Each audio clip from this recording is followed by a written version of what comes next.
Good evening, everyone. I'm going to call the special meeting of May 28th, 2013 to order. Roll call, please. Councilmember Lara?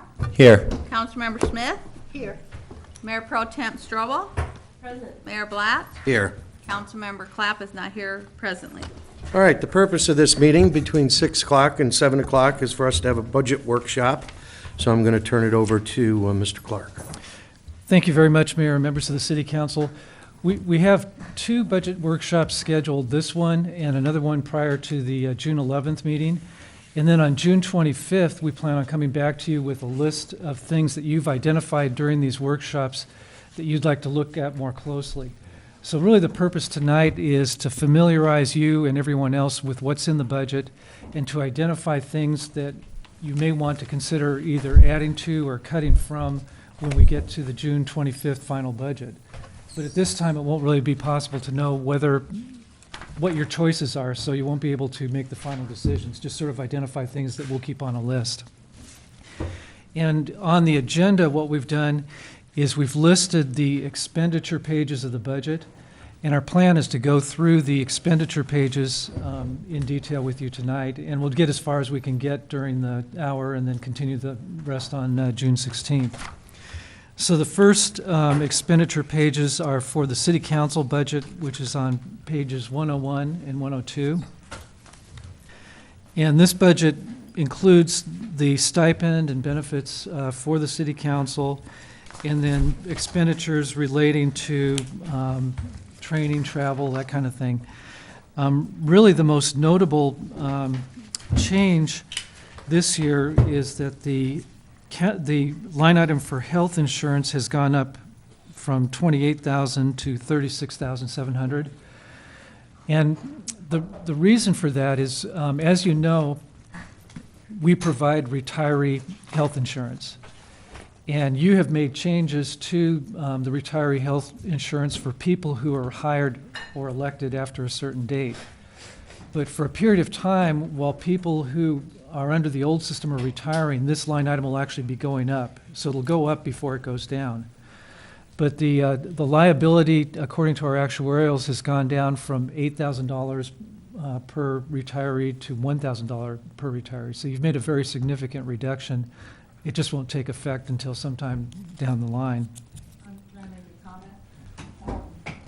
I know this is my issue, but basically we're looking at $36,000. That includes retired council members, but it also only includes for health insurance 3 of the current council members. When I'm no longer in office, and Carlin, it may be that we are replaced by people who take full health insurance, and that figure could easily go up to $50,000 to $60,000. I am aware of it. I totally support health care insurance for full-time employees. I do not support it for elected council members. Enough said. Let it just the record reflect that that's not just for council, and that's for retired employees and No, just the retired council. Yeah, just the retired council not the members. 36,000.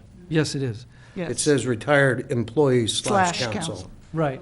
It's said a lot of times. So what we do is we put the budget for each retiree in the department they were in, correct, Susie? So there's a number of retired council members out there, and this number will go down, I hate to say it, when they die. I see. It's only council. Why does it say retired employees, Susie? It does. Well, it's just the title in the general ledger, and we can change it. Okay. It's only for the council. Okay. Each department has its own line item. Okay, then what's the difference with health insurance, 5 lines up from that then? That's a current council member. Okay, so this one down here is simply health insurance for retired council members? Yes. Okay, And gotcha. current council members. No, the current ones is up above. Yes. Current, is up above, and that's 26,700, excuse me, and that's only 3 council members. Okay, Okay, because you can Gotcha. choose not to take it. I have a question. yeah. Does the health insurance go for the people that are on the old plan or whatever? Does it stop at Social Security or Medicare? It doesn't stop at the premium goes down. And why doesn't it stop? I know with most municipalities it stops. Would we save a significant amount of money if it stopped at Medicare? For the retired employees? No, we can't change, we've already dealt with that. That's been Right. taken care of, we've changed everything. We're within the law, we have really cut that to the bone. My question is, with future employees that we hire, can we change our current policy to stop any sort of medical premium at Medicare? I know most municipalities do that. I think under the PERS choice, or the PERS healthcare program, that you have to pay a small amount. That's why we still had $1,000 left, and that it does, you can't decide to modify their program. We have their program. So, Could we change it that the retired employee pays 100% of that? no, almost 100%, but they have to pay a little bit. We reduced it to the minimum amount By law? acceptable by law. by So we have PERS done law. everything to cut it to the bone at this point? Yes. Good, okay, And- excellent. And really, the only point is that it's going to take a while for that savings to show Sure, up. okay, thank you. Mr. Mayor, Yes. since we're on this subject, something we did 2 years ago is we changed the way that the premiums were paid. The retired employee pays the premium and then we're reimbursed, but because of that change, the retired employee now pays tax on that reimbursement, so that helps the city also. Would that help The em- Well, because the employee pays the tax. Oh, instead of the city? Is that correct, Susie, or close? No, Not I'm even not close? familiar with that. We don't do any reporting of the reimbursement that we provide to retired employee via ICMA. We just simply reimburse the premium that our city shares. So we pay directly to PERS for retired employee. Minimum contribution currently is $115. And the balance we pay to ICMA, where ICMA will pay to the retired employee for. And the But reason, somehow it seems like that the change made that premium amount a taxable amount, a benefit, taxable benefit. Wouldn't that be taxable on your income and not really benefit the that's where city? ICMA deferred comp, right? Yeah. I can look into it. This has to do No. with the IRS regulations. I haven't looked at that side of the equation, so I will look into it I if thought you'd it like to had an know. impact, and so and they were talking about that. I was just putting it out there.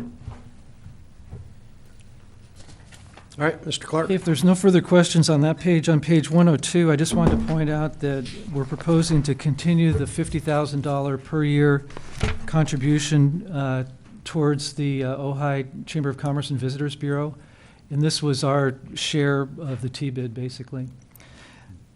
And then unless there are any questions, that's all I would present on the city council budget. Any other questions? No? Okay.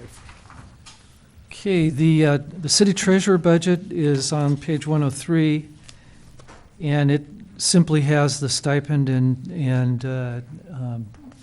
payroll taxes for the city treasurer and the PERS amount. Okay. Okay, in the city attorney's department, I'm happy to say that our relationship with Mr. Fletcher has worked out extremely well financially. Yes. As you know, one of the goals of our that we had when we changed city attorneys was to do as much of the work in-house as we could, and then have the city attorney do the stuff that's really necessary for legal review. So we actually do the first draft of the ordinances and the first draft of the agreements, and then send them to Mr. Fletcher for review, with some exceptions. And so we're definitely going to come in under 100,000 this year, and we've budgeted 100,000 for next year, which I think is a conservative estimate. I had a question, Mayor. Yes. I'm very pleased at this, but it looks to me like basically our attorney is taking like a overall fee rather than a per item fee, or No. Why is everything zero here as So if you look proposed? at the adopted budget for 12-13, it says 134,500. Yeah, So that was the amount of money we set aside for legal services. Then each month, Mr. Fletcher sends us a bill based on what he's actually worked on. So you can see in revised okay. budget for 12-13, we've estimated what the total amount's going to be on an item-by-item basis. I see. But I if you got then look at the last page, the total for everything altogether is quite a bit less than what we had budgeted. Got you. All right, now I understand. Thank you. Which is 134.5 was adopted budget, and the revised budget is now 80. That's correct. Very good, thank What you. were, our attorney's fees were like over 200,000 before, were they not? At times, more than that. I yes. know, like 250 and on, yeah. Yeah, it really depends what's going on. You Yeah. know, this is assuming that we don't get embroiled in some major litigation too. Right. You know, take on the PUC on smart meters or something. That could go up fast. If I if I just add a couple of things, this is the first time I've not been the person preparing the budget, but I've gone over my billings, and in my contract, one of our goals is to keep my hours at, or averaging 50 hours a month, and we've pretty much done that. But I always want to make sure the client is aware that, I do the work that has to be done, and we may have some months where there are issues or what, and not litigation. Of course, I had a lot of time on the housing element. We've got round 5 coming up, and that will be a big time investment. But I've remained, I've looked at my billings. I think we're averaging at or less than 8,000 a month. So I'm not sure. I'm not completely confident we'll stay at that 80,000. It depends how the year goes. The holidays are lighter because you have fewer meetings. But so far, it's been working fine for me. It's been a manageable workload, and I don't see anything in the upcoming year that's going to be significantly different than what we did this year. Councilwoman Strobel? I have a question for Mr. Fletcher. For many years, our city attorney told us that when city staff helped, it made it more difficult. So when ordinances are prepared in-house in draft form and then sent to you, is that a nightmare for you, or is that? It's not a nightmare for me. And much of the drafting work we did this year, it varies from year to year. A lot of the drafting work this year we had was on the housing element implementation ordinances. Tom Figg, who is, was a professional and does that also for a living, did a lot of the initial drafting. I've told Mr. Clark that if I think it's either creating legal problems for the city, or if I'm finding I'm putting more time in re-editing than if I been started from scratch, I'll let him know that on a particular project or if there's an issue. But so far, that's not been the issue. The only time you get into real issues is a time crunch. If I'm not given enough time to really thoroughly go through something and really, and deal with it. And that's like I said, so far, this little over a year that I've been doing this, it's been fantastic. I work well with the staff, and so at this point, I'm very comfortable with what we're doing. I just want to make sure that that you have the services that you want. Any other questions, comments? Mr. Clark? Thank you. So that completes the city attorney budget. The next one is the city manager budget on 107 through 109. And this again includes the compensation and benefits for the personnel in the city manager's office. You'll notice that that particular number has gone down, and part of the reason for that is that Mr. McClary has been assigned a little bit over, I think it's a third of your time this year and 25% of your time next year to the recreation department. Mm-hmm. So some of his costs are taken out of here and put into the recreation department. Mm-hmm. there's a payroll contingency, which is account number 200 in that first section. And that's money that we'll be talking about using for employee compensation and benefits in a closed session tonight.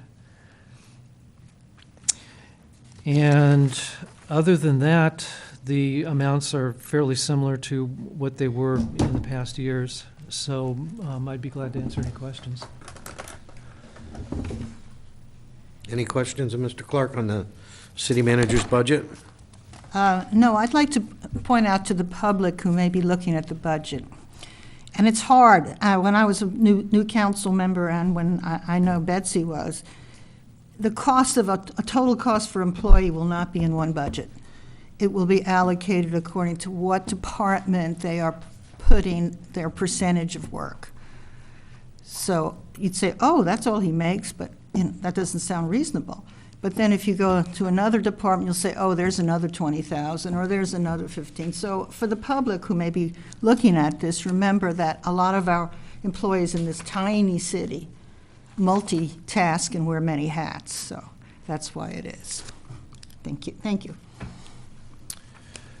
Okay, so the next section, I have one question on page 1. What is the health insurance, retired employee / council in your budget, Mr. Clark? that would be retirees from the city manager's office. So what's happened is that we have a chart of accounts, and it lists that account, and that's always the name for the account when we're putting in the amount for the retired employee. So it may be that we should name that account something different to make it more clear. I will go in each different department and change that.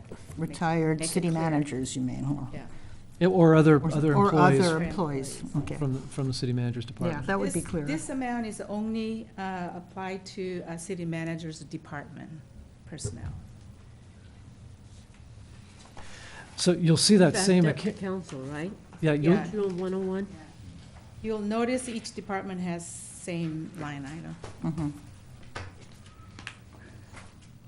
And Mr. Mayor, I have a question. Yes. Since we backed up. I didn't see it, I could have missed it, it may not be here.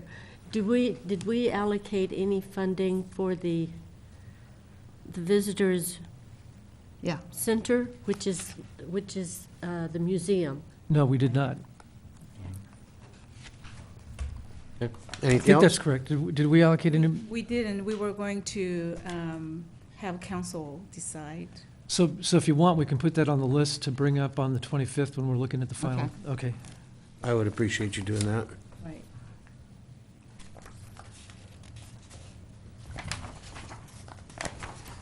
Okay, so Susie will take you through the finance department, which starts on page 111. Before I go to my department, if I can say something, that I want to thank our city manager, Mr. Clark, for his leadership putting together this budget. We have, for the first time, not only have this 5-year capital improvement plan, he also identified how he's going to fund it, and he also include a lot more financial information in such a way that it will be easier to public to follow. And I thought that was very wonderful and easy to read. And when I first read all this whole packet, and I thought this is a wonderful packet that I've seen since I've been here. I've been here 9 years now, and this is the first time I see the whole packet put it together this way, and then I thought that I would thank him publicly. Thank you. So, having said that, my department is just like any other department. We do have the retired employee health coverage items that it's $30,000 next year. And my department also includes general liability and workers' comp and property insurance coverage, and also transfer outs to other funds. So that's why the total amount is relatively higher than what it should be. And my total, department total is 921,677. Of that, 157,284 is transfer out. So if we can look at page 111, we have a general liability of the revised budget of 361,675, and then next year it will be 332,145. But we got a bill from CJPIA for retrospective adjustment for general liability for 42,900. And because of the funding short is for 13-14, we budget that to 13 and 14 year to earmark for that purposes, so that will be assigned.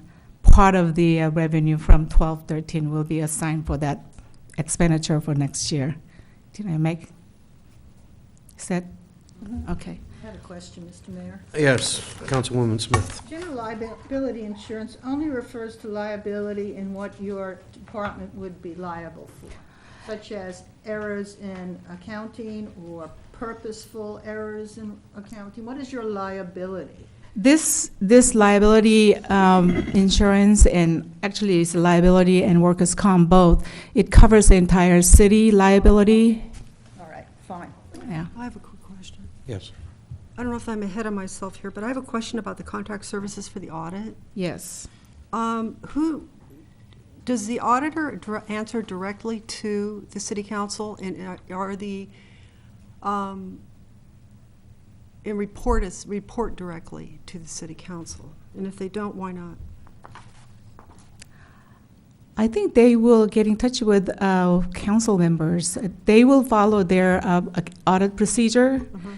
And as far as reporting final financial statements, will be reported directly to the council when it's finished. But to elaborate So- on that a little bit, there's a council budget committee, and the council members who are on that council budget committee will meet separately with the auditor without staff, so that if there's some issue that the auditor has with staff, they can report directly to the elected officials. Is there any reason they couldn't do that in open session with all the council members? They ultimately will. Why couldn't they do it from the beginning?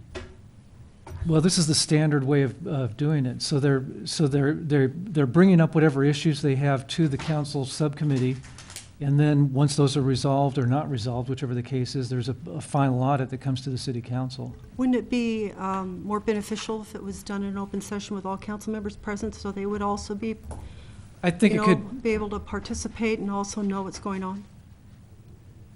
I think it could be misleading because they may be working from partial information. So they're giving a preliminary result to a subcommittee, and then if there's some issue that needs to be resolved, that issue is looked into in order to prepare the final The audit. preliminary report is brought to the subcommittee? The preliminary findings. So is there any reason that all council members couldn't receive that, but not necessarily have it? Yeah, I in think the- you could. I think that would be beneficial. Well, to see it is one thing, I- but to have it as on an item on the agenda, you mean? Why not? It'd be Count- extremely time-consuming, and I think the way it works is fine. I would not be in favor of that. Why wouldn't you want the public to be able to? Because it's a participate in it? huge document, and I think basically the way we have done, we have never shown any mistakes, we have never been guilty of anything, and Then why would it be a until that problem is the having that case, open I to the see no public? reason. The public has absolute access to They our don't have budgets and they don't everything. have access to Let's the- stop this conversation, we can Mr. take a Mayor? vote on it. Councilwoman Strobel. I'm Am- not done. Sorry? Why do you object to that being an open session? Because we're having a conversation. You finish your comment, and then I'll comment. I'm very sorry it turned into a conversation. Why? Because we don't have conversations at the dais. You talk, I talk, then we decide. We don't have. Why don't you want to interaction. have a discussion about having transparency about our budget? I just said I do not Or see auditing. that the time it would take would be worth it. I'm done. I would like to know if we could have all that information given to all the council members. So why don't we bring this back as a separate discussion? I think we were prepared today to talk about the cost of the audit, but if we're going to talk about the procedure for reviewing the audit, I think I would we like can- to do that. I Okay. think it's important to do that. Thank you. Anything?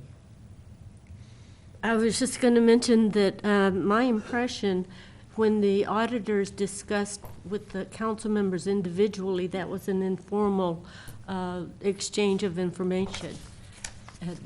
Just auditors on council, and they had specific questions that they submitted to be answered, which would have to be answered individually, not as a council. Help me out, Susie. Well, right now, the way it operates is that 2 council members get that information and the other 3 don't. What I'd like is all the council members to get that information. Mayor? Oh, well, I I- thought you were I think- talking I about think- something else. I think Betsy's raised an issue. It's a good issue to discuss. I just don't think we're prepared to discuss it right now. I'd much rather get fully prepared and bring it back, if that's okay with the council. Great, I appreciate Okay. that. Thank you. Well, let's move on then. Did you have something to say, Susie? No. Okay. Any other questions or comments with regard to the finance department? All right, let's move on to city clerk.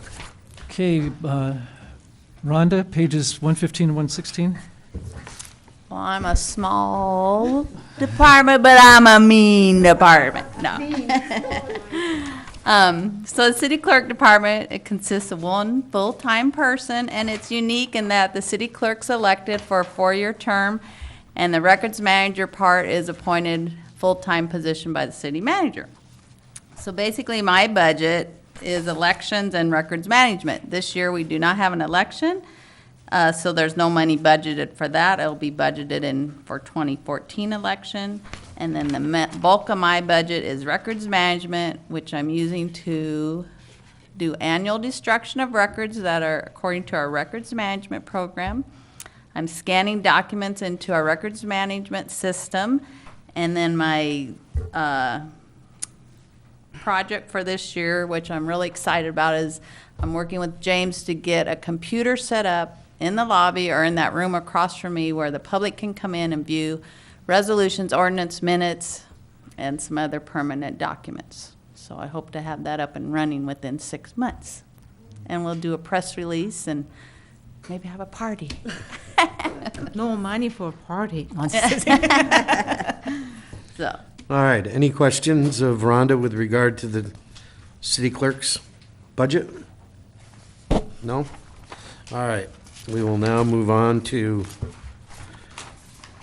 So next the one. Arts Commission. Yeah, so Christine Golden is here to go through the Arts Commission request. And you have it in writing that it was passed out tonight and it's on your desk. But I'd just like to explain that the category on page 117 called Other Operating Expenditures, we budgeted that at the same amount as was allocated last year, $18,600. And the Arts Commission request is $20,000. So she's going to be explaining their request.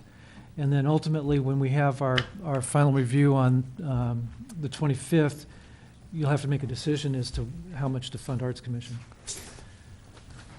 What line item are you referring to?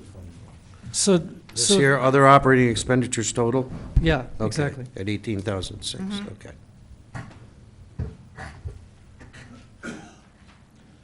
Hi. Good Welcome, evening, Christine. Mayor Blatz. Thank you. Well, I would like to begin by pointing 2 things out to the council. And the first is, the Arts Commission wants you to know how seriously we take assigning and spending the budget that you give us. We put a tremendous amount of thought into it, and we strive to spend that budget in a way that will really reflect your valuing of art in Ojai and Ojai as an art destination. So I just want to say that right up front, that this is very serious to us. We know how stretched a budget can be. And then we want to thank you, because your support for us, especially the last 2 years, has just been wonderful and allowed us to do some incredibly fantastic things and some new things. So we're asking for a little more this year, and if you all found the document here in front of you, it breaks it down the way that we would anticipate spending the money. We'd like $1,000 more for art grants this coming year. Last year, we asked for $10,000, or rather, we assigned $10,000 to that budget. And we just get really exciting proposals, and it's very, very hard to have to whittle them down, and well, this one can only get this much, and this one can only get that much, and oh, if we only had a little more. So we upped it a little bit this year in the hopes that we could fund a few other projects that will bring people into Ojai and also the citizenry of Ojai out, spending their hard-earned dollars on wonderful art programs. Art acquisitions, as you know, you have an incredible collection of art. It's owned by the city on behalf of the public, and we feel it's important to increase that gallery as often as we possibly can. So you'll see an amount there for purchases that we would like to make on behalf of you. City Gallery this year is really asking for a lot more money than we have in the past. And I'm the chair of City Gallery, so I know a little something about that. And I'll also point out to you, by the way, I was not able to be here last time to point out that we have a new artist, Sony Wright, on display here and in the other halls. But that we're not asking for the money because actually City Gallery makes money for you. If a painting is sold, a portion of that comes to the city. And we have, I think to date, $6,000 or $7,000 that we've earned for the city with City Gallery exhibitions. The reason this is $1,500 this year is because energy efficient bulbs are now being required. And we are going to have to redo, and Roger Conrad is pricing this out and working with Edison and pooling different government institutions here in the city that also need to do this so that we can put in the kinds of lights that are being mandated at this point, energy efficient lights. Another bank of lights that we're looking at and hope that we can assist the city with is the old fluorescents in here, many of which we will not be able to replace. And I know some of you are familiar with this whole scenario. We're asking for some money for the art awards that we give, the Lifetime Achievement Award, the Hope Fraser Award. It takes some money to do some engraving and framing for those awards for the individuals that are given that accolade. We are asking this year for a little more for the Arts Ojai Education Committee. We are thrilled to death to have selected 3 premier prominent Ojai artists, Bernadette DiPietro, John Slade, and Doug Lochner. They are all at the top of their field. And they have been selected for the Student Mentor Program. And they are currently wrapping up their selection of the student applicants. We could not be more excited about this program. I cannot wait until November when we have our gala event right here, and you see the fruits of the labor of what is going to happen with these high school students and their artist mentor. It's just so exciting. We'd like to do 4 artists next year, so we're asking for $1,000 more for the stipend for the artists to fund that program. Public art, we need to put some plaques up by the skate park, and there are other public art pieces that as to date we haven't had the money to put signage up, and we think that's important to do as the public art collection grows. So, any questions? Any questions of Christine? Mr. Mayor, I have a question. Maybe I'm just not seeing it. Where in the budget is maintenance of our current art pieces? That's a good question. I think the commission is really still struggling with where the ownership of maintenance of the public art belongs. Does it belong in the arts budget, or does it belong in the city's maintenance budget? And when we have debated that, it seems to always come down to that it really should not be the art department budget that maintains the public art. That's why you're not seeing a line item for that. I Did I say that right, Steve? I would ask Mr. McClary to help me out with this one if I'm not saying it exactly right. I think there's a little bit of wiggle room in there. I know in past years when they did the restoration of the Ojai piece, there was a little bit more allocated in that line item So I think the 500 is a catch-all for getting plaques, and if we need to do some minor repairs or shore-ups, we can do that. But this $500 is not particularly tied to any particular art restoration, but it could catch a few things in the coming year if we needed to. So, I think That help, I- Carlin? Yes, Yeah. well, I don't think I can totally answer that question, but I'd be glad to bring back information about what art we have and what its maintenance requirements are and how those are either being handled or not being handled now. yeah, I would appreciate that, just for clarity, for the Arts Commission and for council. And I would just like to point out also that last year, the Arts Commission budget was $18,600. They're asking for $1,400 more, but included in this is actually $1,500 of expense capital improvement that they didn't have in last year's budget, and that's for the high-tech, low-energy, low-voltage bulbs that really, should that really be part of the art department, the Art Commission's budget or not? Or should it be under the city's general budget? So having that in there, they're actually, in my opinion, asking for $100 less than we gave them last year. So I think that the 20,000 is very reasonable. And whether we put this $1,500 in their budget, or if we were to pull it out and put it into the general fund budget, I think that this is a reasonable budget, and we very well should consider increasing it from the 18,006 to the 20,000 that they're requesting, particularly because I can tell you we're going to save money on electricity and everything else and maintenance because these bulbs last a lot longer, they use a lot less energy. So I think that it's a very reasonable budget, and I certainly would support raising it to 20,000. I have a question. May I make a comment? I just want to let Rob know that one of our committees is currently working on a complete list of all public art and has a lot of it. Let me know, contact me, and I'll let you know who you can get in touch with so that you'll have that at your fingertips. We'll do that. Okay. Susie? My question is that part of today's packet here, there's a deferred revenue schedule. On that schedule, Arts Commission's deferred revenue is $16,219 available for your disposal. Can we utilize that to purchase of any artwork? I don't think anybody's prepared to answer that question. That's a good point to bring up and discuss further, but. Okay. Yeah, I think that's a good discussion item, particularly where you're talking about capital improvement.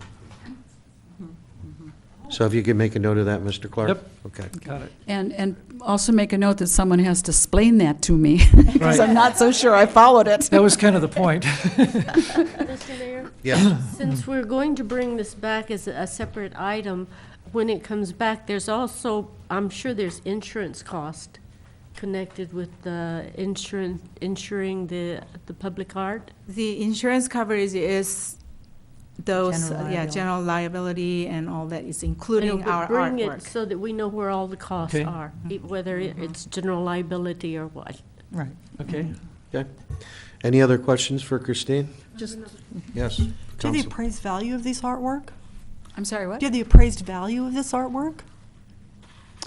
That I if we believe did it- have a fire, that we could actually get compensated under a policy? good Yeah, question. there's a value listing in the property schedule that the city submits to the California Joint Powers Insurance Oh, okay, Authority. good. And it's listed on there, and it covers art both within City Hall and outside of the city property locations as well. So if we loan it out, we're also still covered And with current values? with current values. Okay, Yeah, we excellent. update that annually. Okay, excellent. Yes. Councilwoman I Smith. just want to comment how much hard work the Arts Commission does. I was the Arts Commission liaison the night, or was, that various presenters presented their projects to get a grant from the city, and sometimes it was as little as $500 or $1,000. And the presentations, they ran a gamut of fabulous ideas. And I was so impressed with how much work went into it, and gosh, the Arts Commission was left with the unpleasant task of having to weed out some. I know that the Art in the Park is the arts branch of the basically the arts program from the theater, and it was fabulous. Our hotels were full because of the art in the park. So our reputation as an art venue is very strong. So I think your budget request is more than, let's say, we'd like to give you more if possible. Thank you. We'll ask. Any other questions? Thank you, Christine. Thank you. Mr. Clark?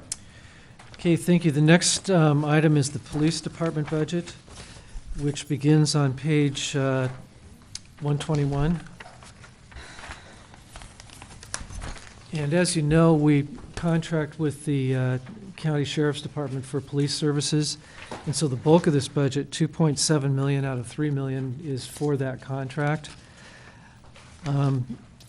The contract amount is about 5% higher this year than it was last year.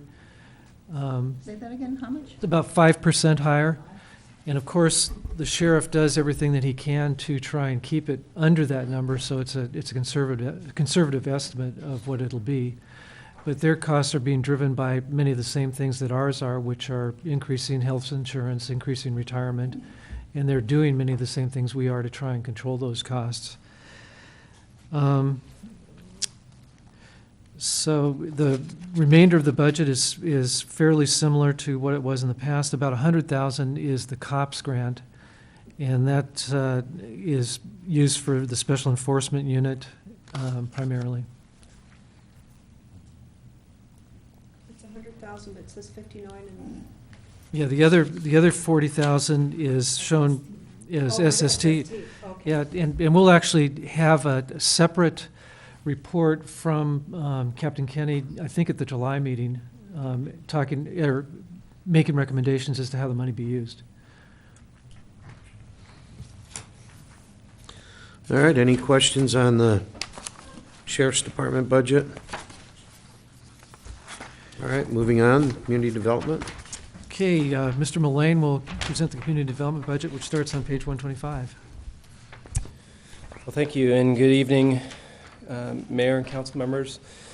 It actually starts on 123, and as the council is well aware, the three main functions within the community development department are the planning function, or the planning division, the building and safety division, which includes code enforcement and code compliance, and then animal control services, which is a contract with the county to provide those services to the city.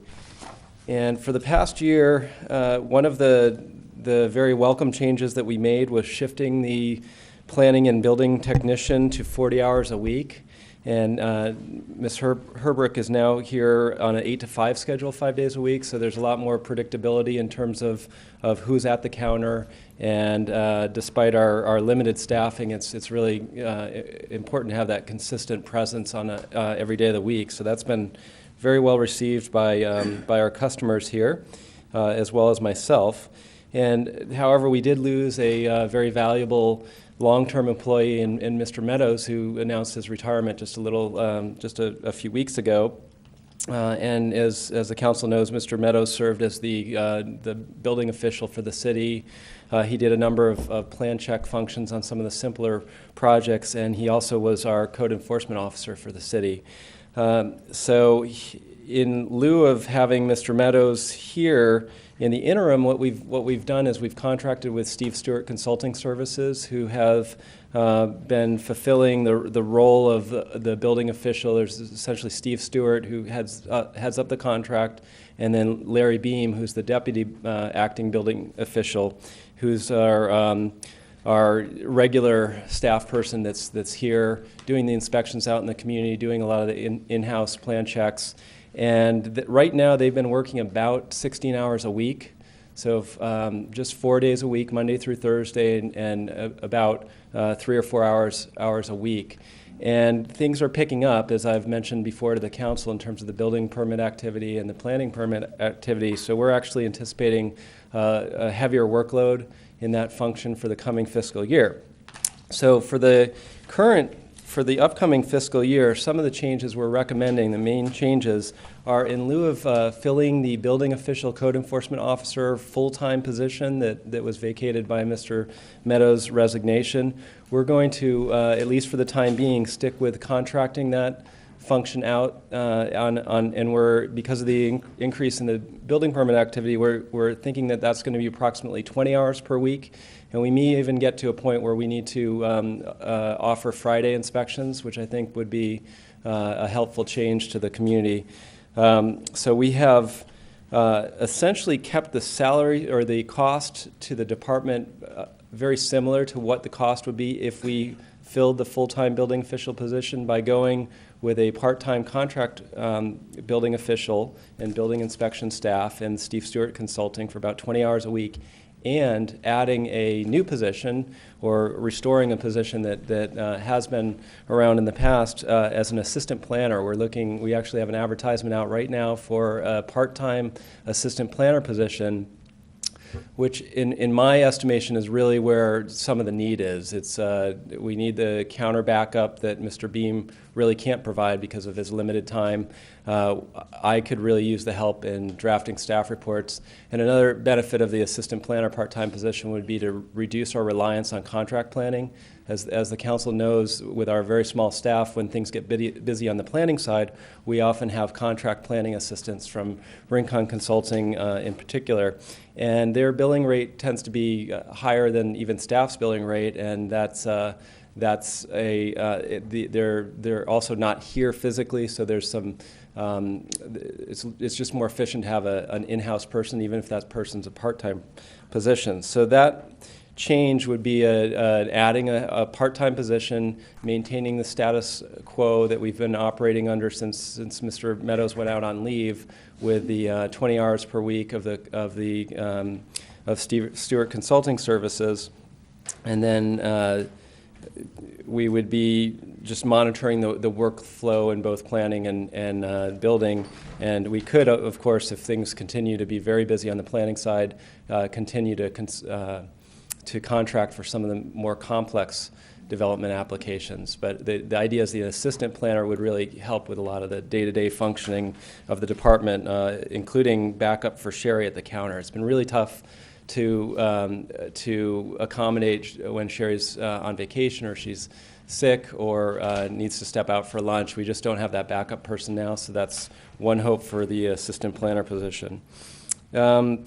Another thing to highlight for this fiscal year is that we have as we're wrapping up our fourth cycle housing element, we have released a request for proposals for the fifth cycle housing element, and we've allocated a total of about $48,000 to hire a housing element consultant to help us through the fifth cycle housing element, as well as an environmental consultant to do the environmental analysis. And we've sent out 3 RFPs. We got 3 proposals in, which was nice. All the firms were interested in bidding on the job. And I will be reviewing those along with a committee consisting of the mayor, the chair of the Planning Commission, and myself. Will be meeting later this week to review those proposals, make a recommendation to council that will be on your June 11th hearing. And then as the council indicated in the priority discussion last time you met, neighborhood planning was a high priority both of the Planning Commission and of the council. So we've factored in some seed money to get that going to the tune of about $30,000. And that would be coming out of this 2013-2014 fiscal year. The housing element costs actually, because of the surplus in 2012-2013, we're utilizing funds from that fiscal year, so that's not going to be a hit to the new fiscal year. It's actually allocated from the current fiscal year that we're still in. So we have monies for bringing on additional expertise and assistance with the neighborhood planning effort, which will really augment both our in-house staff and a subcommittee of the Planning Commission to move forward with the neighborhood planning initiative that I'm really excited about. I know the Planning Commission is as well. So that's all I have, unless there's questions. Any questions? Yes, Councilwoman Smith. Would the job description and qualifications for the part-time planner be any less than if you were looking for a full-time planner? The job requirements would be the same. You may get a higher caliber of applicant in a full-time position with benefits, but it's still a somewhat challenging job market out there. I know there's a lot of recent graduates that would be very interested in a paid part-time position. And could this, if the need arose in our city, turn into a full-time benefited job? I think it could, and that's a function of city priorities, but it's also a function of the workload, because if the planning activity picks up, a lot of those costs are covered by the development fees that we take in. So, and that's true for both building and planning. And we have seen a pretty substantial uptick in both planning activity as well as building activity over the last 12 months. Well, I applaud that, and the fact that you're right, when Sherry's not there, your department is so small. It's hard to be in two places at once. So I think you have a very good plan. I would hope that eventually, if we get the right person in and the community needs serve for it, we could turn it into a regular benefited position. Because the more stable, excellent staff we have, I think the better off we are. So I applaud your decision-making in this. Any other questions of Mr. Mullane? Thank you. Okay, thank you. All right, moving on to the Planning Commission. It looks like the Planning Commission is simply allocations. Yeah. And my only question is, where would any budget funds come from if any of the planning commissioners were going to attend any of the seminars or workshops for training and education? I believe we take that out of the planning administration. Is that correct, Susie? No, it's in the planning department, That's what it- Commissioner Education, Yes, Mr. Mayor, we have a line item in the budget, page 125. 125? Bottom line. Planning Commission Education line item. And this is something that the Planning Commission has pretty routinely taken advantage of. They've attended some training seminars, workshops, and we've maintained funding for them to continue to do the professional development that's so critical in that field. It's so changing so quickly. Why wouldn't we have that under the Planning Commission? I think we should. We're trying to put the commissions all on one page, and Yeah. I think we should do with the Planning Commission what we've done with the Arts Okay. Commission. And But for instance, Historic Preservation, which is the next one, has training, education, and seminars Yeah. as a separate line item. I think that's a good point. So I think that ought to be moved, whatever portion of the $4,600 that's attributable to budget item for the Planning Commission should be put under the Planning Commission. Got it? Okay? All right, now, Mr. Mayor, I yes. have one question on that. We allocated $400 for, and this is like the fourth line from the bottom, training, education, and seminar. So that's for city staff? Yeah. And then we have the Planning Commission education at $4,600. What I'm getting at is it seems like 400 is really low education and training for staff. Yeah, considering it was 3,000 last year. Well, we'll take a second look at that. Okay. All right. Historic Preservation Commission? So we'd like to hold that one over to the next meeting because we asked them to come to the next meeting. Okay, So the next one is recreation. okay.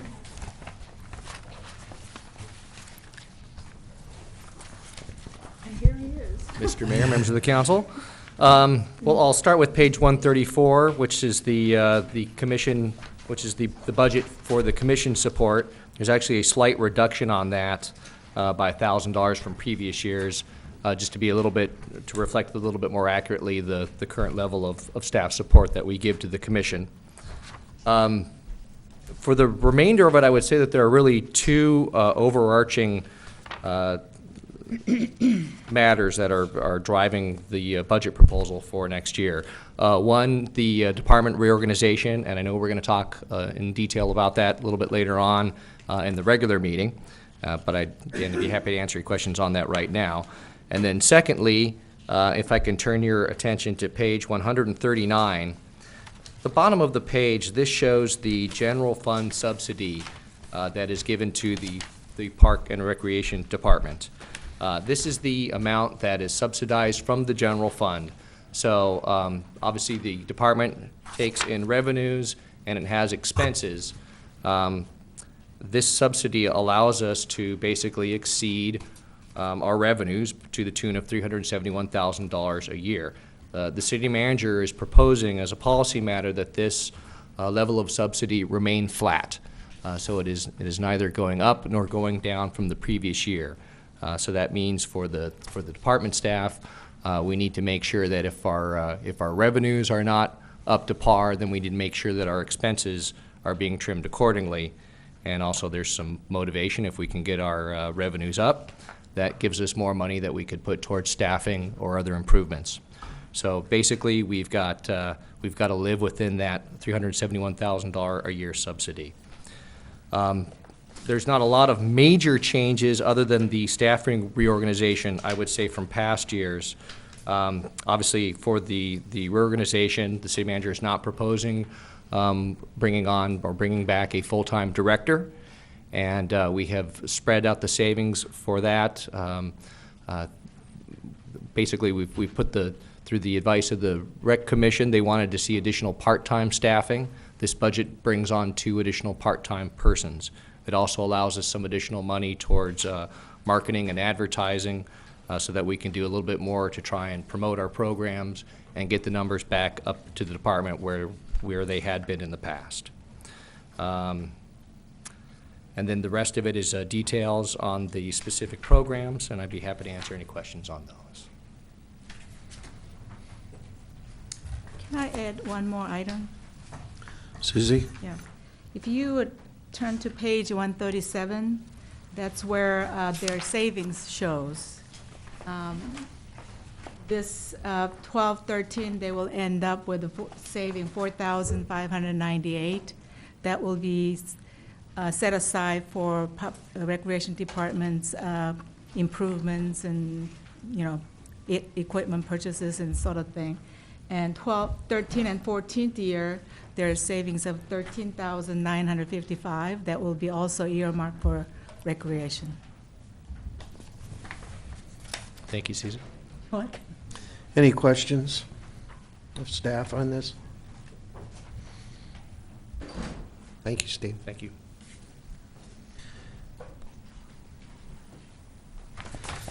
I just have a comment. It's kind of a question and a comment. In looking at it for this coming year, we have total revenue of $360,000. And then the general fund subsidizes the recreation department of $371,000. Now, we have all these line items here, aquatics and youth soccer, and they total 131. So if that totals 131 and the revenues are 360, then it looks to me as though the revenues are 2.5 times. So that's, 2.5 times what No. what they're costing us. You're so, missing. well, let me respond. We did an analysis for the Recreation Commission where we looked at all the programs, and basically they're covering their direct costs, in other words, the costs associated with the programs, but they're not contributing to the departmental overhead or to the city overhead.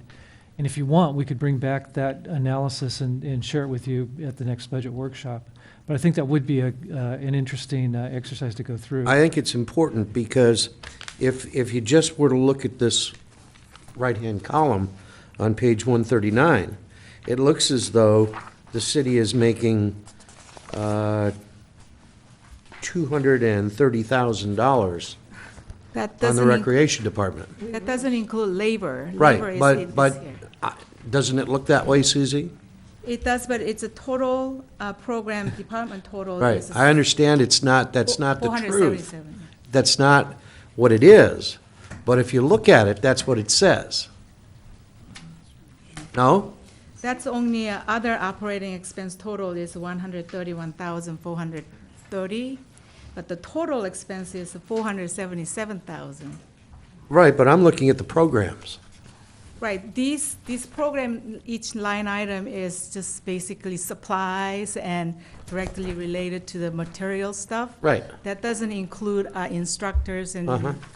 labor Right, costs. but what I'm saying is if somebody looks at this for its face value, and you have, and you have total operating income of 360. 360, and it says operating expenditures of 131, without knowing that it's not being allocated, it looks as though the revenues exceed the expenses by $230,000.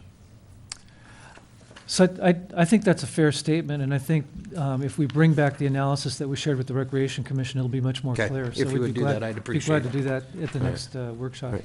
Any questions on the Recreation Department? All right, this meeting of the special meeting for budgetary purposes of the Ojai City Council is adjourned.